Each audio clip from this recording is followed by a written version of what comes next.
গোলাম মুর্তজা ভাই, thank you so much আমাদেরকে সময় দেওয়ার জন্য। আপনার কাছ থেকে একটু জানতে চাচ্ছি যে বাজেটের রিয়াকশন কি হচ্ছে এখন? বাজেটের রিয়াকশন বলতে যেটা বোঝায় সাধারণ মানুষের ভার্সনটা আমি বলতে পারি। আমি একজন সাধারণ মানুষ, সংবাদকর্মীর বাইরে।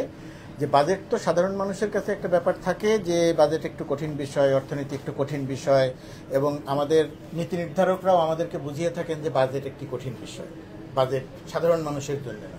কিন্তু সাধারণ মানুষের যেটা বাজেট সেটা হচ্ছে মানুষ চালের দাম যদি কমে তাহলে মানুষ খুশি হয়, কিন্তু আমাদের বাজেটে চালের দাম কমে না। পটলের দাম, বেগুনের দাম যদি কমে তাহলে সাধারণ মানুষ খুশি হয়, কিন্তু আমাদের বাজেটে আলু পটলের দাম কমে না। সেই কারণে সাধারণ মানুষের কাছে বাজেট একটা আতঙ্ক হয়ে আসে, যতখানি না স্বস্তির চেয়ে অস্বস্তি বেশি থাকে। তো সেই জায়গাটিতে এবারের বাজেটও এর ব্যতিক্রম না, এবারের বাজেটও সেই রকমই একটা ব্যাপার। এটা একটা। আরেকটা জায়গা থাকে সাধারণ মানুষের জানার চেষ্টা থাকে যে স্বাস্থ্য খাতের অবস্থা কি, আমার স্বাস্থ্য খাতের অবস্থার কি উন্নতি হবে, পরিবর্তন হবে? কিন্তু এবারের বাজেট এখন পর্যন্ত আমরা যেটা দেখেছি যে আমাদের স্বাস্থ্য খাত সেই গুরুত্ব পায়নি, সুতরাং সাধারণ মানুষের স্বস্তির জায়গাটা সেক্ষেত্রেও নাই। আরেকটা জায়গা থেকে শিক্ষার ক্ষেত্রে আমাদের কি হয়, আমার সন্তানের পড়াশোনা, আপনার সন্তানের পড়াশোনা, সাধারণ মানুষের যে পড়াশোনা, সেই পড়াশোনা বা শিক্ষার জায়গাটার অবস্থাটা কি? এবারের বাজেটে আমাদের সেই জায়গাটাতেও একটা হতাশাজনক চিত্র আছে, কারণ শিক্ষা খাতে বরাদ্দ এবারও বাড়েনি, কমেছে। তো এই যে জায়গাগুলো। আরেকটা থাকে যে নির্দিষ্ট আয়ের মানুষ যারা চাকরি করেন বা নির্দিষ্ট পরিমাণ আয় করেন, আয়করের ক্ষেত্রে যে সুবিধাটা মানুষের পাওয়ার কথা, মানুষ আয়কর দিতে চায় না, আমি মনে করি কথাটা ঠিক না, মানুষ আয়কর দিতে চায়, কিন্তু আমাদের একটা রাষ্ট্রীয় নীতি বা পৃষ্ঠপোষকতাটা যারা আয়কর দিতে চায় তাদের চেয়ে বেশি যারা আয়কর দিতে চায় না বা দেয় না তাদের ক্ষেত্রে কোনো ক্ষেত্রে বা কেন যেন সরকার এই সুযোগটা বেশি দেয়। যেমন ধরেন, যারা কর দেবেন তাদেরকে সর্বোচ্চ 30% পর্যন্ত কর দিতে হবে, আর যদি আপনি কর না দেন, আপনি যদি টাকাকে কালো করেন, আপনি যদি নিয়ম অমান্য করেন, আইন অনুযায়ী আপনার শাস্তি হওয়ার কথা, কিন্তু আমাদের রাষ্ট্রীয় ব্যবস্থায় শাস্তি না হয়ে এই জায়গাটিতে 15% করে আপনাকে সুবিধা দেওয়া হচ্ছে যে তুমি 30% কর না দিয়ে 15% কর দিলে তুমি এই জায়গাটিতে সুবিধা পাবা।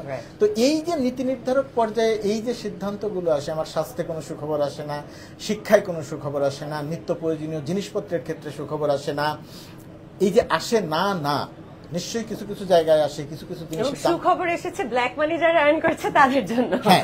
আর কিছু কিছু জায়গাতে যে সুখবর আসে, কিছু কিছু জিনিসের যে দাম, যে মানুষের প্রয়োজনীয় জিনিসের দাম যে একটু কমে, সেই কমাটা সাধারণ পর্যায়ে মানুষের আলোচনায় থাকে না।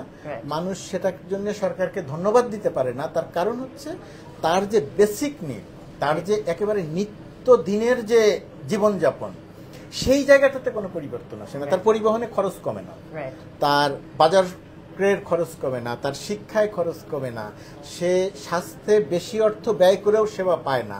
তো এই রকমের মানুষের প্রতিনিয়ত যে প্রয়োজন, সেই প্রয়োজনের জায়গাটাতে মানুষ আসলে কিছু সুবিধা পেতে চায়, বাজেটের দিকে তাকিয়ে থাকে, কিন্তু মানুষ জানে যে সেখান থেকে পাবে না, তারপরেও আশা নিয়ে তাকিয়ে থাকে।